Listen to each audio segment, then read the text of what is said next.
പിതാവിൻ്റെയും പുത്രൻ്റെയും പരിശുദ്ധാത്മാവിൻ്റെയും നാമത്തിൽ ആമേൻ. എൻ്റെ പ്രിയപ്പെട്ടവരെ, ഇന്ന് സെപ്റ്റംബർ 7 ഞായറാഴ്ച.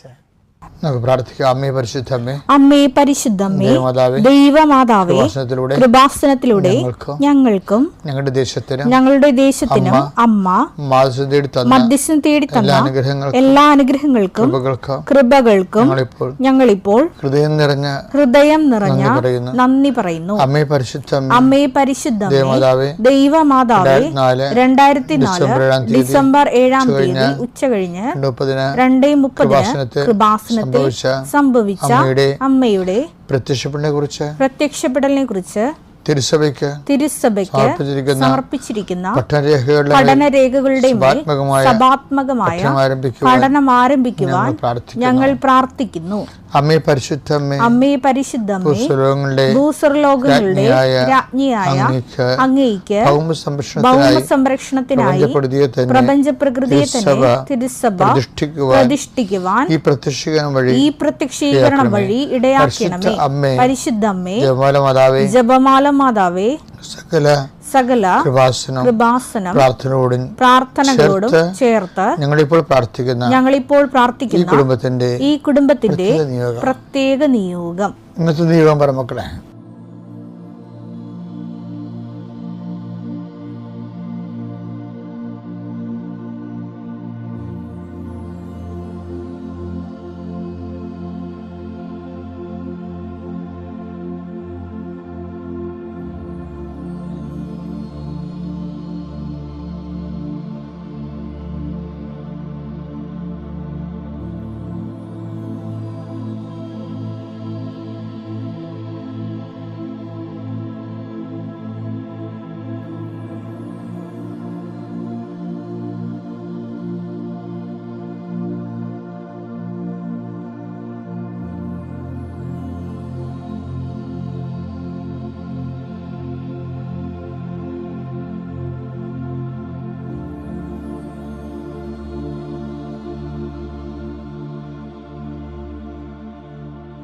അമ്മയുടെ പ്രത്യക്ഷീകരണത്തിന്റെ ഈ അനുഗ്രഹവേളയിൽ ഞങ്ങൾക്ക് സാധിച്ചു തരുവാൻ കനിയണമേ.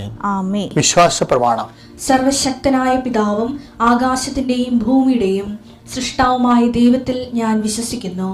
അവിടുത്തെ ഏകപുത്രനും ഞങ്ങളുടെ കർത്താവുമായ ഈശോമിശിഹായിലും ഞാൻ വിശ്വസിക്കുന്നു. ഈ പുത്രൻ പരിശുദ്ധാത്മാവിനാൽ ഗർഭസ്ഥനായി കന്യകാമറിയത്തിൽ നിന്ന് പിറന്ന് പൊന്തിയോസ് പീലാത്തോസിന്റെ കാലത്ത് പീഡകൾ സഹിച്ച് കുരിശിൽ തറയ്ക്കപ്പെട്ട് മരിച്ച് അടക്കപ്പെട്ട് പാതാളങ്ങളിൽ ഇറങ്ങി മരിച്ചവരുടെ ഇടയിൽ നിന്ന് 3-ാം നാൾ ഉയർത്ത് സ്വർഗത്തിലേക്ക് എഴുന്നള്ളി സർവശക്തിയുള്ള പിതാവായ ദൈവത്തിന്റെ വലതുഭാഗത്തിരിക്കുന്നു. അവിടെ നിന്ന് ജീവിക്കുന്നവരെയും മരിച്ചവരെയും വിധിക്കുവാൻ വരുമെന്നും ഞാൻ വിശ്വസിക്കുന്നു. പരിശുദ്ധാത്മാവിലും ഞാൻ വിശ്വസിക്കുന്നു. വിശുദ്ധ കത്തോലിക്കാ സഭയിലും പുണ്യവാന്മാരുടെ ഐക്യത്തിലും പാപങ്ങളുടെ മോചനത്തിലും ശരീരത്തിന്റെ ഉയർപ്പിലും നിത്യമായ ജീവിതത്തിലും ഞാൻ വിശ്വസിക്കുന്നു. ആമേൻ. സ്വർഗ്ഗസ്ഥനായ ഞങ്ങളുടെ പിതാവേ, അങ്ങയുടെ നാമം പൂജിതമാകണമേ. അങ്ങയുടെ രാജ്യം വരണമേ. അങ്ങയുടെ തിരുമനസ് സ്വർഗത്തിലെ പോലെ ഭൂമിയിലുമാകണമേ. അന്നു വേണ്ടുന്ന ആഹാരം ഇന്ന് ഞങ്ങൾക്ക് തരണമേ. ഞങ്ങളോട് തെറ്റ് ചെയ്യുന്നവരോട് ഞങ്ങൾ ക്ഷമിക്കുന്നത് പോലെ ഞങ്ങളുടെ തെറ്റുകൾ ഞങ്ങളോടും ക്ഷമിക്കണമേ. ഞങ്ങളെ പ്രലോഭനത്തിൽ ഉൾപ്പെടുത്തരുതേ, തിന്മയിൽ ഞങ്ങൾ രക്ഷിക്കണമേ. ആമേൻ. നന്മ നിറഞ്ഞ മറിയമേ, സ്വസ്തി. കർത്താവ് അങ്ങയുടെ കൂടെ സ്ത്രീകളിൽ അങ്ങ് അനുഗ്രഹിക്കപ്പെട്ടവളാകുന്നു. അങ്ങയുടെ ഉദരത്തിൻ ഫലമായി ഈശോ അനുഗ്രഹിക്കപ്പെട്ടവനാകുന്നു. പരിശുദ്ധ മറിയമേ, തമ്പുരാന്റെ അമ്മേ, പാപികളായ ഞങ്ങൾക്ക് വേണ്ടി ഇപ്പോഴും ഞങ്ങളുടെ മരണസമയത്തും തമ്പുരാനോട് അപേക്ഷിക്കണമേ. ആമേൻ. കർത്താവേ, നിന്റെ ഉന്നതമായ നാമത്തിന് സ്വസ്ഥം ചെയ്യുന്നു. കർത്താവേ, നിന്റെ വിശുദ്ധ പൗരോഹിത്യത്തെ മഹത്വപ്പെടുത്തണമേ. കർത്താവേ, സഭയിലുള്ള സാന്നിധ്യം ദൃഢമാക്കണമേ. 39 വർഷം ഞാൻ അർപ്പിച്ച കുർബാനയുടെ യോഗ്യതയാൽ ഇന്ന് സഞ്ചരിക്കുന്ന എല്ലാവരെയും, ഇന്ന് ഈശോയെ ഭാരത്തൂക്കമുള്ള ഓരോ വിഷയങ്ങൾക്ക് വേണ്ടി വേദനിച്ച് നടക്കുന്നവരെ അങ്ങ് സന്ധിക്കണം. കർത്താവേ, വളർത്തുമൃഗങ്ങളും പക്ഷിമൃഗാദികളൊക്കെ ആയിട്ട് ജീവിക്കുന്നവരുണ്ട് ഈശോയെ. ചെറിയ വരുമാനക്കാർ, അവരനുഭവിക്കുന്ന സങ്കടങ്ങളെ അവരെ ഏറ്റെടുക്കണമെന്ന് പ്രാർത്ഥിക്കുന്നു. കർത്താവ് മത്സ്യത്തൊഴിലാളികളും കർഷക തൊഴിലാളികളെയും സാമ്പത്തികമായ കടങ്ങളിലൂടെ പരിഹാരമില്ലാതെ നീങ്ങുന്നവരെയും ജപ്തി നടപടി നേരിടുന്നവരെയും കണ്ണുനീരുടെ അങ്ങയുടെ ദൃശ്യം സംബന്ധിച്ച് പ്രാർത്ഥിക്കണം ഈശോയെ. കർത്താവേ, അങ്ങയുടെ മറുപടി ഉണ്ട് ഈശോയെ. അങ്ങ് വിചാരിച്ചാൽ മതി, ഒരു നിമിഷം വിചാരിച്ചാൽ മതി, അങ്ങയുടെ മക്കൾ രക്ഷപ്പെടും.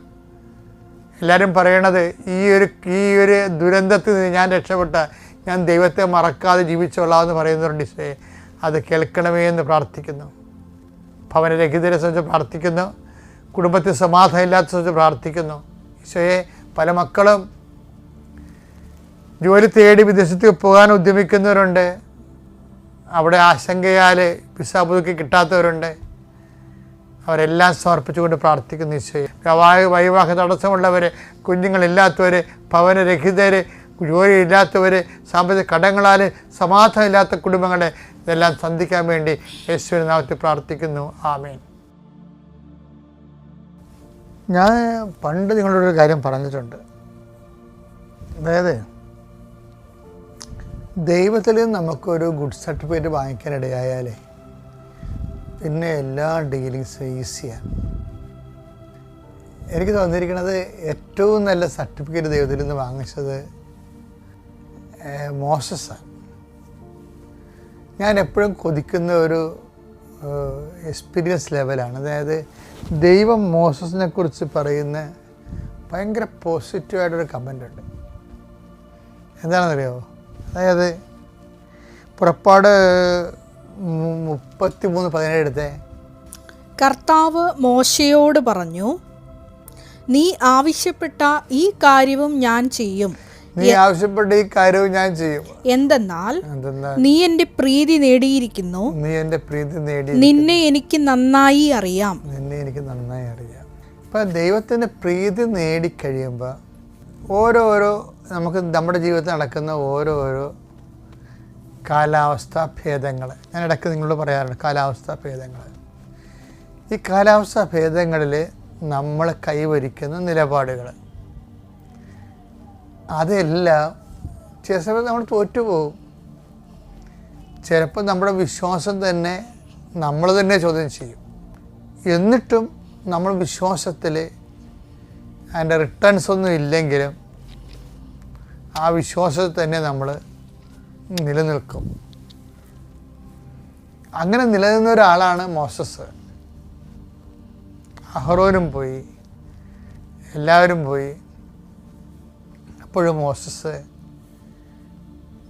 കർത്താവിൻ്റെ വചനങ്ങൾക്ക് ചെവി കൊടുത്തും അതിനുവേണ്ടി സമൂഹത്തിൽ ഒറ്റപ്പെട്ടും അതിനുവേണ്ടി പട്ടിണി നിന്നും അതിനുവേണ്ടി ജനങ്ങളുടെ ഇടയിൽ ഒരു ഭ്രാന്തനായി ചിത്രീകരിക്കപ്പെട്ടും നന്മയ്ക്ക് വേണ്ടി ചെയ്ത കാര്യങ്ങളെല്ലാം തിന്മയായിട്ട് ഭവിക്കുമ്പോഴും വിശ്വാസത്തിൽ നിന്ന് ഇളകാതെ ഈ മനുഷ്യൻ അങ്ങനെ നിൽക്കുകയാണ്.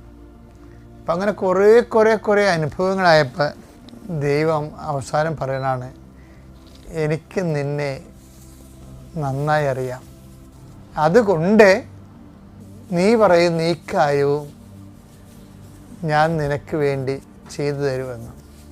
എപ്പോഴും നമ്മുടെ മുമ്പിലുള്ള നിങ്ങൾ വിശ്വാസ ജീവിതത്തിൽ എപ്പോഴും വിജയം ഉണ്ടാകണം നിർബന്ധമില്ല. വിശ്വാസ ജീവിതത്തിൽ പലപ്പോഴും 60% ചിലപ്പോൾ പരാജയമായിരിക്കും. കാര്യം വിശ്വാസത്തിൽ 60% പരാജയം വരാൻ കാര്യം നമ്മളുടെ ചില താല്പര്യങ്ങളെ നടത്തിച്ചെടുക്കാൻ വേണ്ടി ദൈവതിരുസന്നിധിയിൽ